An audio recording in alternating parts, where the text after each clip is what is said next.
Good morning. Good morning, everybody. Welcome, welcome. Please rise in body and or in spirit, and let's sing together. Morning has broken like the first morning. Blackbird has spoken like the first bird. Praise for the singing, praise for the morning, praise for them springing fresh from the word. Sweet the rain's dew fall, sunlit from heaven, like the first dew fall on the first grass. Praise for the sweetness of the wet garden, sprung in completeness where God's feet pass. Mine is the sunlight, mine is the morning, born of the one light, Eden saw play. Praise with elation, praise every morning, God's great creation of the new day.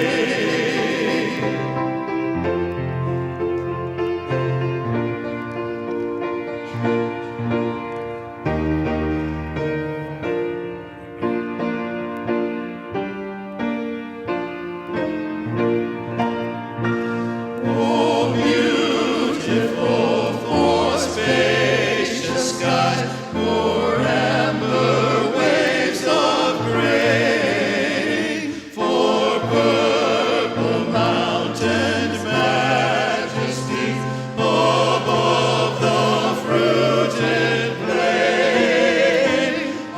America, America, God shed their grace on thee, and crown thy good with sibling wood, from sea to shining sea. Oh, beautiful for heroes prove in liberating strife, who more than self their country love, and mercy more than life. America, America, God's 10-9 every flaw. Confirm thy soul in self-control and liberty in law.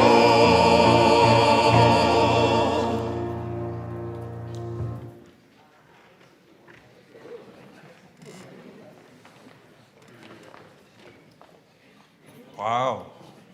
I thought y'all'd all be at a barbecue. Welcome. I'm Reverend Duncan Teague, your community-affiliated minister here at Unitarian Universalist Congregation of Atlanta. I also have a side gig over in the West End called Abundant Love.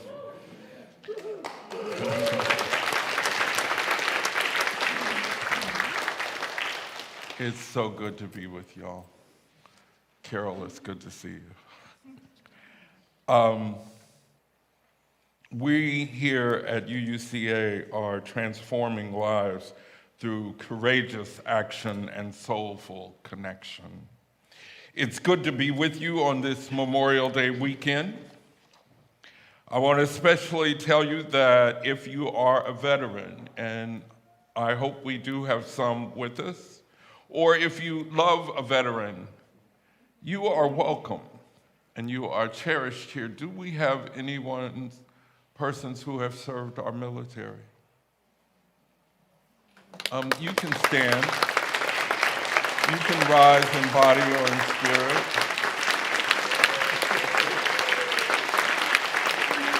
Thank you.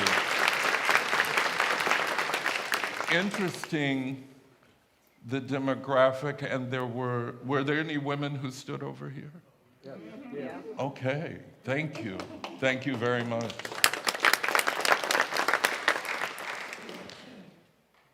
Let me see, where did I leave off? Okay. If you are coming here with someone in mind to memorialize or to remember in your heart, someone whose memory, somebody's precious memory you're holding tenderly, you are also welcomed. You're cherished here. If you're ready to study war no more, amen. And dream of peace everlasting. Not just peace, but everlasting peace. Your vision is welcomed and cherished here. It's wonderful to be joined in leading worship this morning with Willie Sullivan. Where did Willie run off to? Okay. And our quartet UUCA.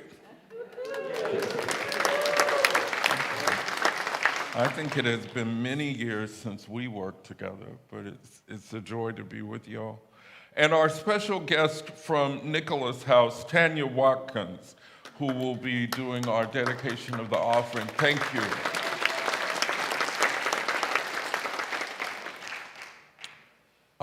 And at this time, I would like to welcome Eva Mitchell, who formerly served in the Army as an electronic repair technician, to light our chalice.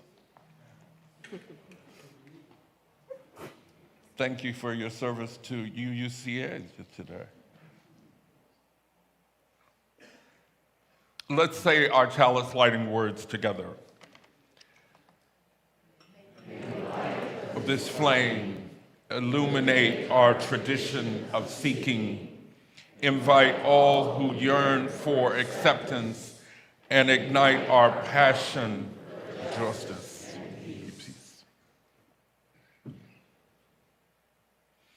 I'd like to invite the members of our Radical Welcome team to the chancel to lead us in this morning's movement prayer.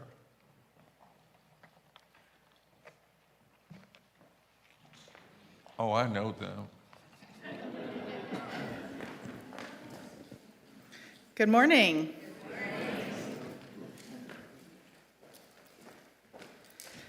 Please stand in body or in spirit. First, we bow to honor the spirit of life. We lift our arms and embrace the gifts of spirit. We bring these gifts unto ourselves with gratitude and breathe and smile. We share these gifts with the world. We remember to be present. Honor, embrace, gratitude, share, be present.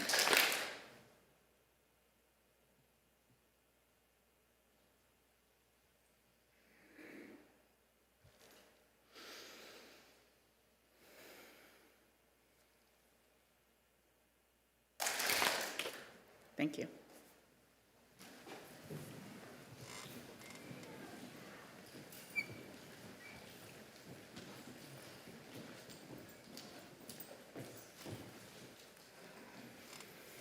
At this time, we'd like to invite our children, third grade and under, to exit and join preschool or their creative play for this morning.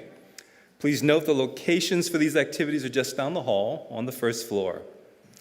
As our children recess, please take just a few minutes to greet your neighbors here and also on the live chat. And don't be shy. Say, "Hello, best friend," to someone you've yet to meet.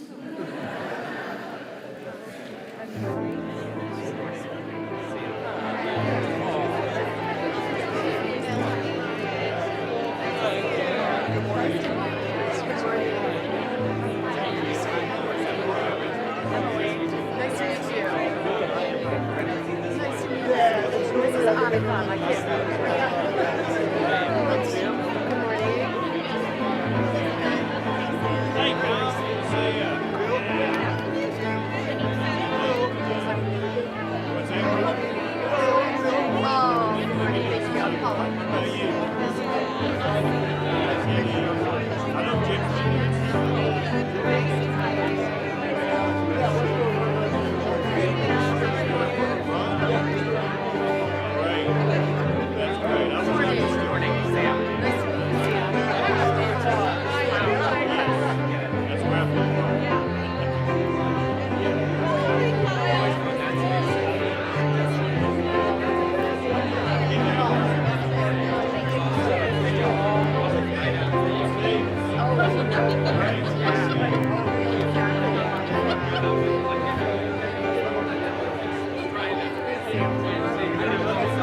In a speech of less than 10 minutes on January 17, 1961, President Dwight Eisenhower delivered his political farewell to the American people on national television from the Oval Office in the White House. This is an excerpt of that speech, which comes with a warning to all of us. A vital element in keeping the peace is our military establishment. Our arms must be mighty, ready for instant action, so that no potential aggressor may be tempted to risk his own destruction. American makers of plowshares could, with time and as required, make swords as well. But now we can no longer risk emergency improvisation of national defense. We've been compelled to create a permanent armaments industry of vast proportions. This conjunction of an immense military establishment and a large arms industry is new in the American experience. Yet we must not fail to comprehend its grave implications. In the councils of government, we must guard against the acquisition of unwarranted influence, whether sought or unsought, by the military-industrial complex.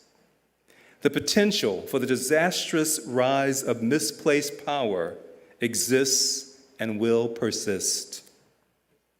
Down the long lane of the history yet to be written, America knows that this world of ours, ever growing smaller, must avoid becoming a community of dreadful fear and hate, and be instead a proud confederation of mutual trust and respect. Such a confederation must be one of equals.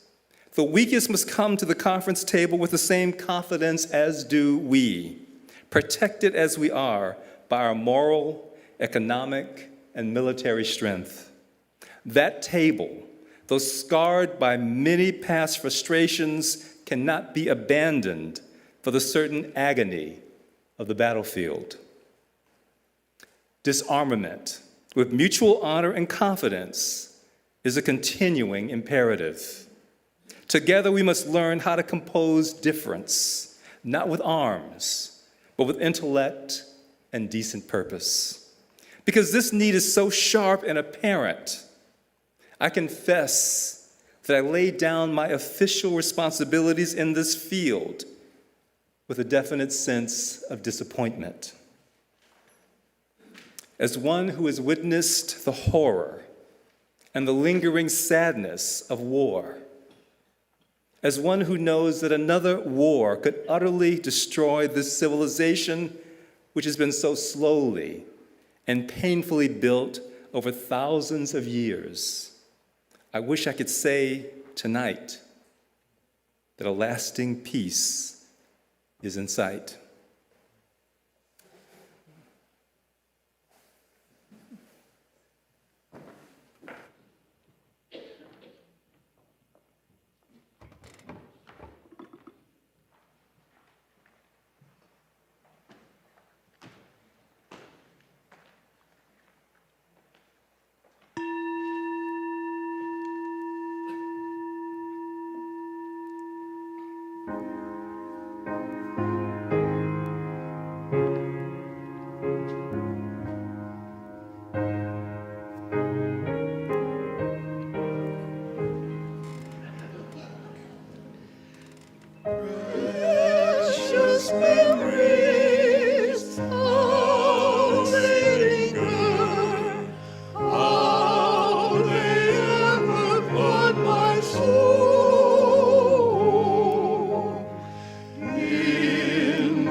let us put hands on hearts,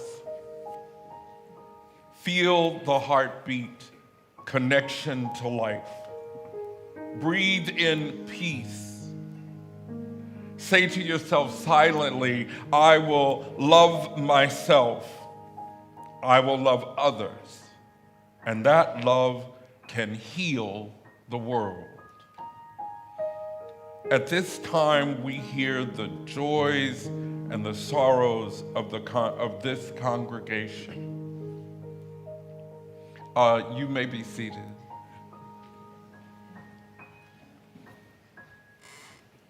You're invited to say the names of people you're holding in your heart this morning. Speak their names out loud into this holy space now. Kathy,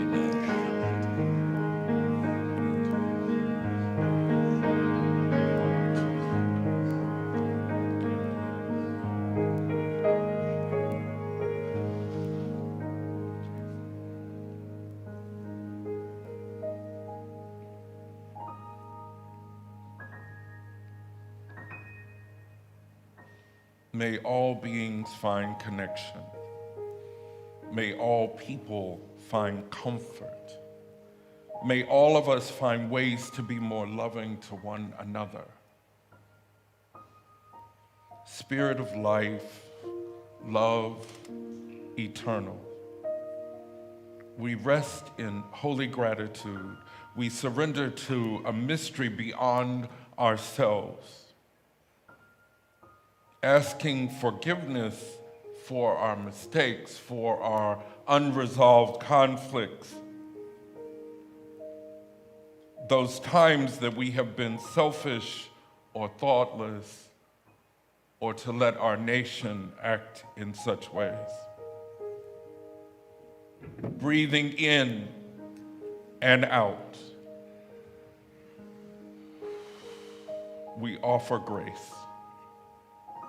We forgive ourselves and each other. We begin again in love. We honor our earth, supporting and sustaining life. We breathe in, opening our hearts to wonder. For just one moment, feeling a deep connection with all beings. Let us calm our bodies and our minds. We breathe in peace and then exhale. We relax into this space that our intentions make sacred. We enter into the silence.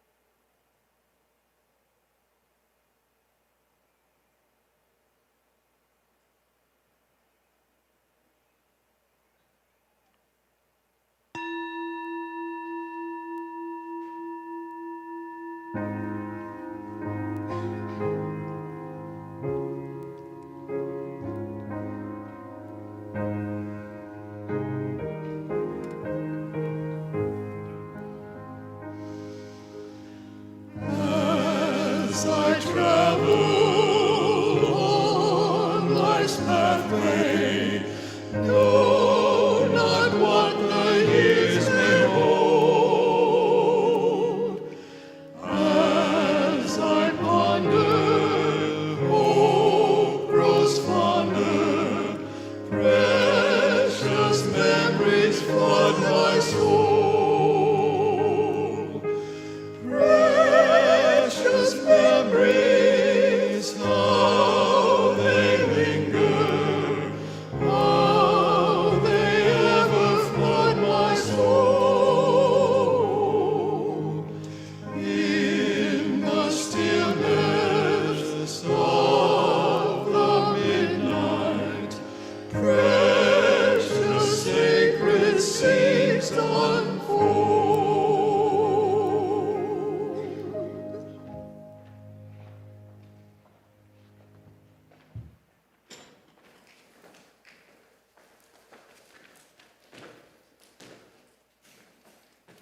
Good morning.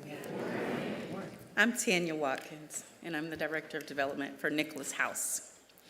Our mission is to make it unlikely that a family will ever experience homelessness in Atlanta. And today, first of all, thank you for inviting us to UUCA. But today, I am going to tell you a story of a family that graduated from our program just a few short months ago, instead of telling you about our programs.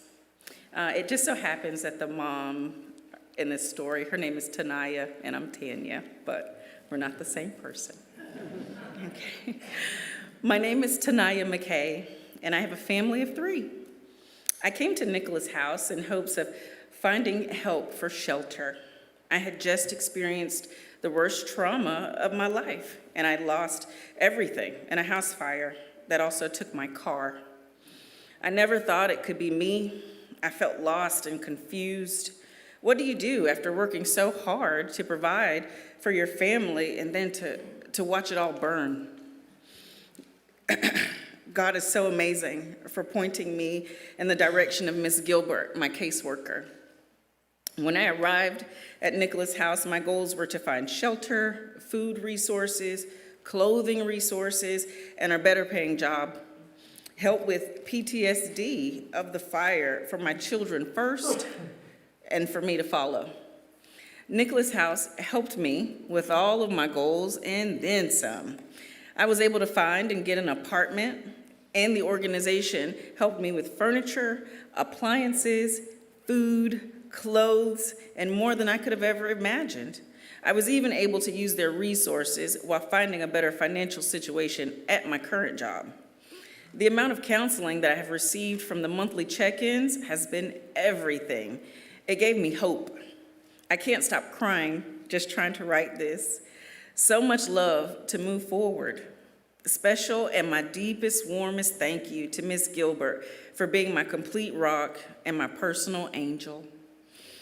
Each year, Nicholas House helps hundreds of families like Tanaya's overcome homelessness and achieve self-sufficiency.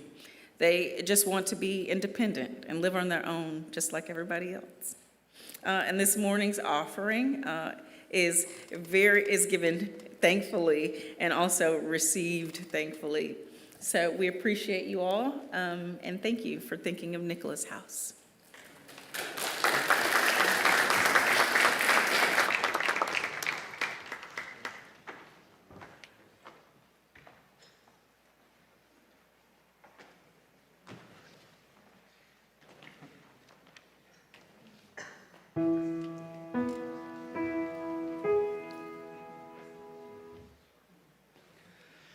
Do not stand at my grave and weep.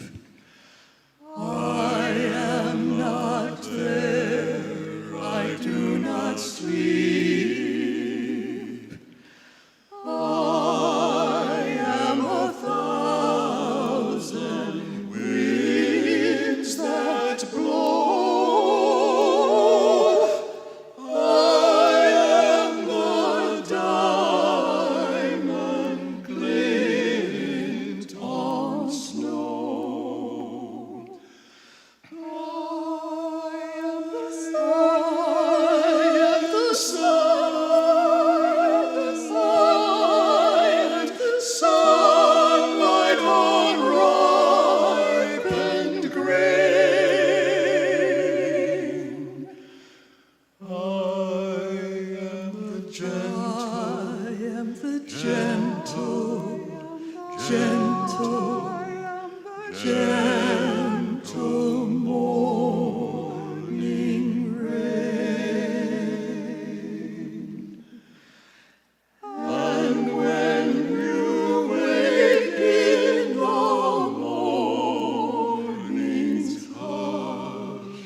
Me, first of all, in thanking the quartet for their offering.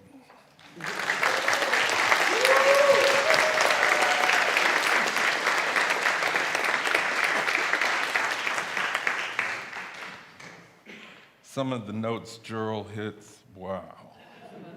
I almost can hit them. And now if you'll join me in the dedication of our offering. To the work of this congregation, which is weaving a tapestry of love and action we call community. We dedicate our lives, and these are offerings. And they quickly come and get it from me.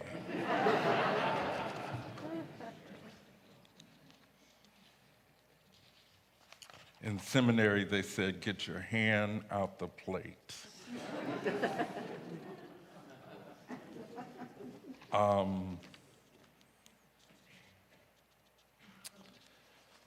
Wow. Memorial Day weekend. What an interesting time. And for those of you who are young, you didn't grow up calling it Decoration Day. And the weekend was spent not just with barbecue and potato salad with a little mayonnaise and a little mustard and a lot of mayonnaise. It was spent decorating. And I'm going to honor my grandfather as I acknowledge that part. I also am clearly anti-war, and I make a distinction about not being anti-military. Before my very successful long-term relationship with David Thurman, hi honey, he's monitoring the Zoom for Abundant Love this morning, so he couldn't be here. I was in a very successful relationship with a former member of the military. And he made it clear that he couldn't have become a successful geologist had it not been for the opportunities afforded him as a working class white man from Detroit without the US military. And when we were talking about keeping gays out of the military, we were keeping people who might have identified as gay when they enlisted from opportunities. Many people of color can access college and what have you by the military. Many women excel in careers because they have on their resume that they served in the military, and they're respected a little more than we should respect all women. So this is hard because we also have a sentiment now where we'd like our police to stop acting like the military. Because they're to protect and to serve, not to defend us against a foreign enemy. Interesting how all these things get sliced, isn't it? Nancy, I thought I saw you at Publix yesterday. I almost screamed at this poor woman.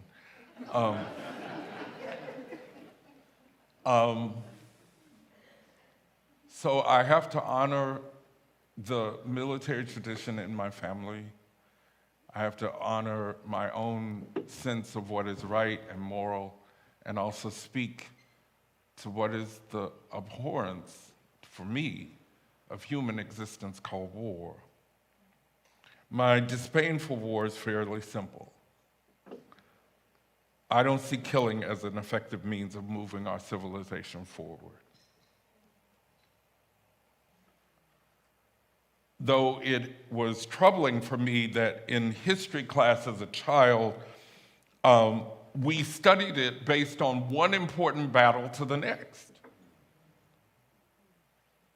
The men's names who won, and how they strategized, and how big their army was. Never about the cost to the losing side, or to the side that won, unless it was the French.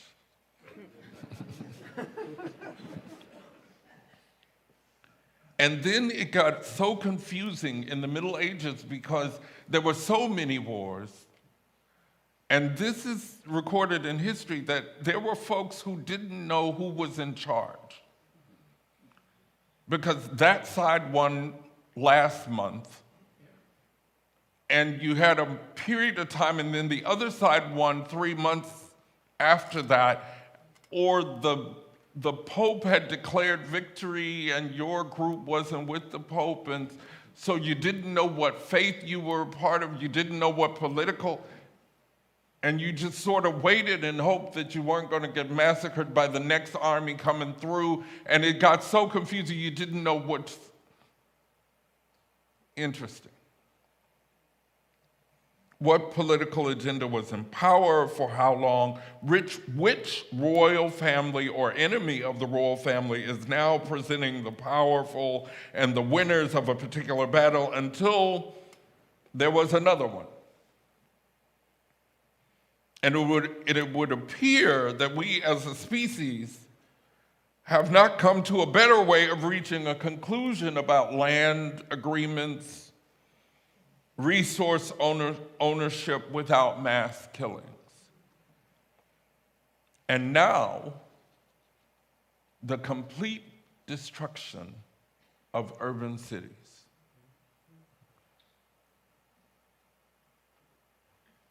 So you won a battle, but you have completely obliterated a modern city. What have you won? Certainly not the devotion of the people you beat.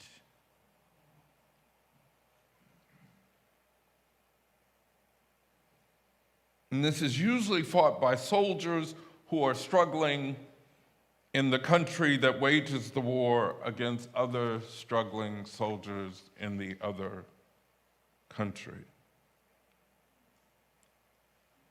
And how do I give this sermon this morning? And I get help in asking questions about our American empire's vast and most powerful military and their influence and their reach from a former general in a war most agree had to be fought, and a former president, Dwight D. Eisenhower, and if he had left office 11 days before, I would be a Kennedy baby. Timing. I have wondered aloud some days, what will we do when Blackwater or some military weapons manufacturer goes out of business? Can you imagine? Some cities will have to shut down. It consumes so much of our economic resources and our energy, I cannot fathom what we will do with a peaceful existence. Where will you send the bad boys off to grow up? Oh, I'm sorry. The bad girls and the bad them, they, theirs.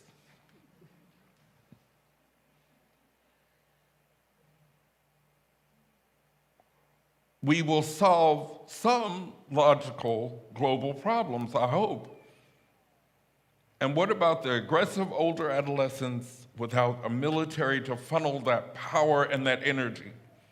Because we believe that our military power to bestow on plain old adults gives them honor. Adulthood, education, maturity, and even at the cost of their physical health, their fitness, their mental health, addiction, and because of this holiday, even their lives.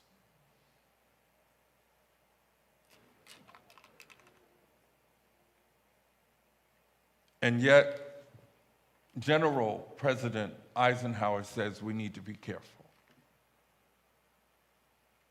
I didn't say it, the general did.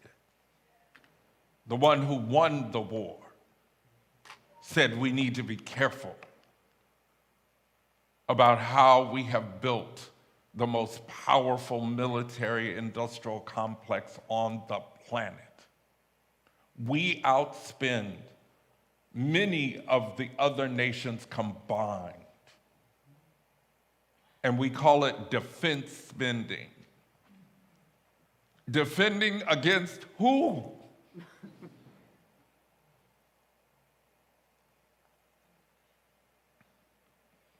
My precious memories, to get to the good part of the sermon,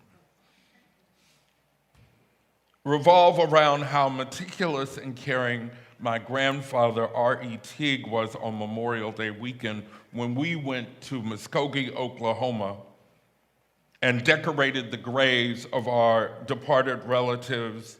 And we went to as many cemeteries as my grandfather would take us to, wherever we were. I think one year we went to about 4. And he was introducing the grandchildren to all these people.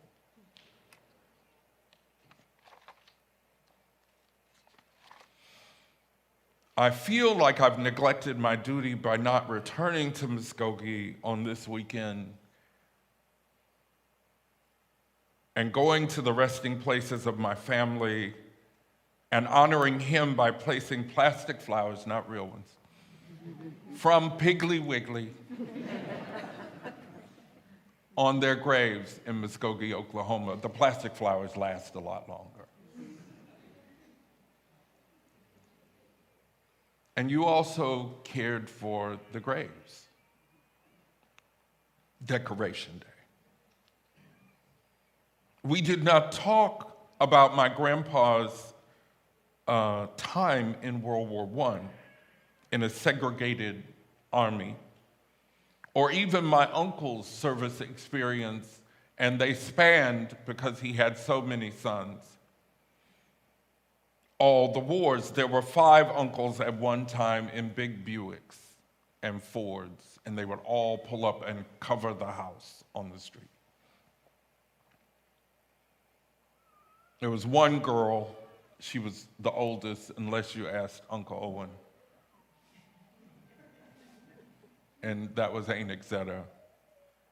And that one girl lived to be 90-something. Her daughter turned 82 yesterday. And my father, the youngest, earlier this month turned 89. And he is a Korean War veteran.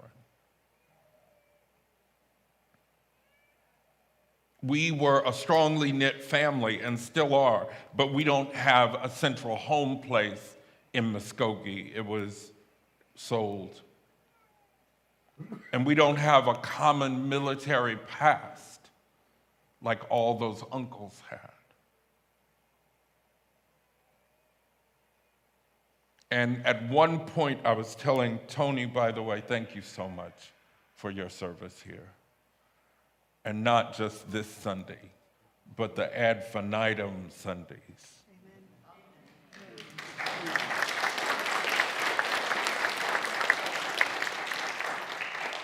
Reverend Dr. Stringer. Anyway, he's going to get me for that. I need an usher to stand between us at the end of the service.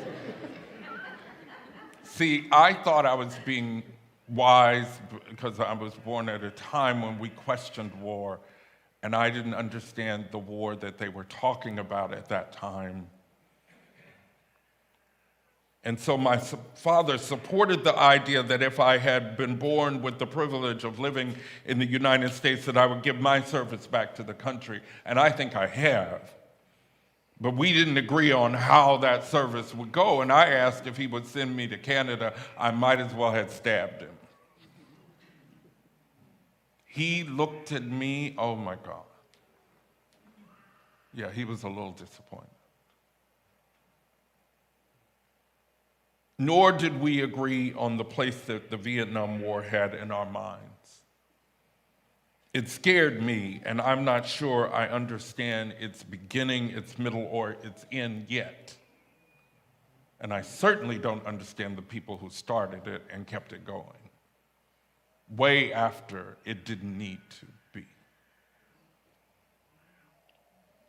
I know many of the people drafted for the war were African American. I know that when they returned, regardless of what color, the country didn't know how to honor their service. And we're still figuring it out. I also want to honor another veteran that we don't talk about. We talk about her other work, but we don't talk about her being a veteran. And it's the leader of the Underground Railroad, Harriet Tubman. Because you see, during the Civil War, during the South Carolina Combahee Ferry raid in 1863, she led about 150 African American soldiers and helped free more than 700 enslaved people. Talk about military honors. A little black woman who also was a spy, because who was suspecting a little black woman of being a spy in the Civil War? Better be careful. Afterwards, Tubman found it a challenge to be paid for her wartime service. Does that sound familiar? She eventually received a pension due to her second husband. He didn't free 700 people, she did. But somehow or another, he had to, you understand. And they had to put a petition before Congress for her to get paid. By the way, just like the women who were test pilots in World War II. Test pilots in World War II. They weren't acknowledged as veterans until 1970-something. We keep doing it. And in the name of war. I want to honor Nell Bright, who is related to me by way of marriage and then another marriage. But I claim her. Nell will turn this summer 102 years old, and she was one of those test pilots. When she turned 100, they said, Nell, go out on your patio, and they had a flyover.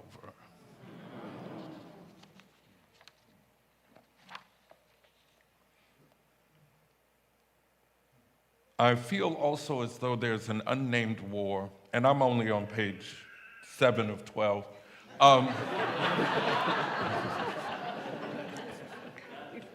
I also feel as though there's an unnamed war in 1982 for which I did serve. And it took many lives of young men, especially, not just young men, who were not honored for whatever they had contributed to this country. And the women and children were mostly disregarded in their losses until the very late. And I'm speaking of that other epidemic, HIV and AIDS. And certainly there was heroism and a need for some attention by, like President Eisenhower had mentioned, that we didn't get in the first 10 years of that pandemic on a federal level. As far as I know, the US military, by the way, has never released the numbers of service personnel who contracted HIV while serving and the outcomes of those diagnoses, nor has it ever given the numbers of persons who attempted to enlist in the military and were unallowed to enlist because they were HIV positive. Those two numbers would have helped us greatly in fighting the epidemic. But those were military secrets. My struggles to preserve life and limb of mostly gay men, but not all, in the 1980s and 90s and 2000s, and even now in my current job with Emory University, has been appreciated. Now I'm getting Old Gay Men Awards. And many of us have survived that war and are still fighting to stop the epidemic. It's still going on, by the way.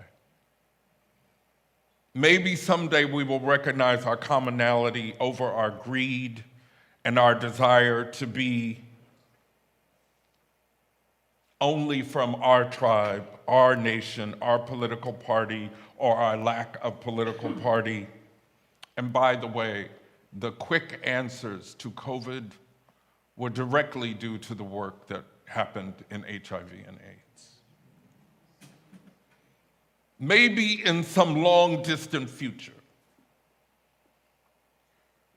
when they look at my statue here at UUC, never mind.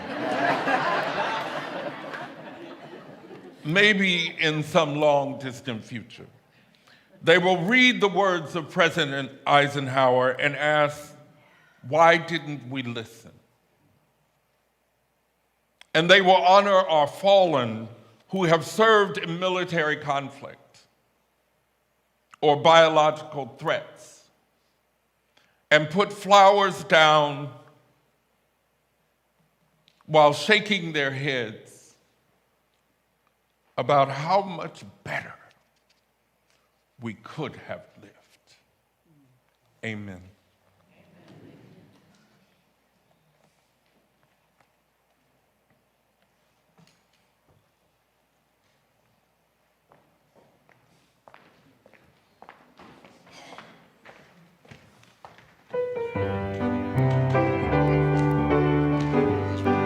Please rise. Gonna lay down my sword and shield down by the riverside, down by the riverside, down by the riverside. Gonna lay down my sword and shield down by the riverside. Gonna study war no more. Ain't gonna study war no more. Ain't gonna study war no more. Ain't gonna study war no more. Ain't gonna study war no more. Ain't gonna study war no more. Ain't gonna study war no more.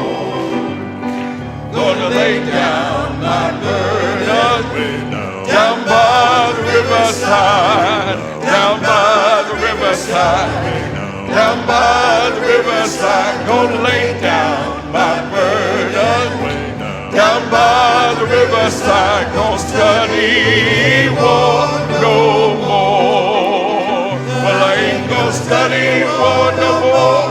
I ain't gonna study war no more. I ain't gonna study war no more. Ain't gonna study war no more. Ain't gonna study war no more. Ain't gonna study war no more. Our closing words are from a veteran posted to Reddit June 11, 2020, off my chest. To those who still serve, thank you for what you do, because I know you are in pain, physically, mentally, and emotionally. If you believe what you're doing is right, then please keep that going for yourself. Get what you need out of your service and enjoy it. Seek proper health care and make sure your notes reflect the actual issue. Take care of your mind and body. For those who serve and are in pain, thank you for your sacrifices. But I hope you can heal mentally and physically. Find help if you need it. Find help if you need it. I said, reach out to your friends and family. Never be afraid to get help. Your life may depend on it. My wish is that our nation will one day live up to the amount of human sacrifice given in service to our ideals. Thank you so much for coming. Thank you to the quartet UUCA and Willie and Tony and everybody who made this service possible. Thank you for coming. Gonna lay down my sword and shield down by the riverside, down by the riverside, down by the riverside. Gonna lay down my sword and shield down by the riverside. Gonna study war no more. more. Study war no more. Ain't gonna study war no more. Ain't gonna study war no more. Ain't gonna study war no more. Ain't gonna study war.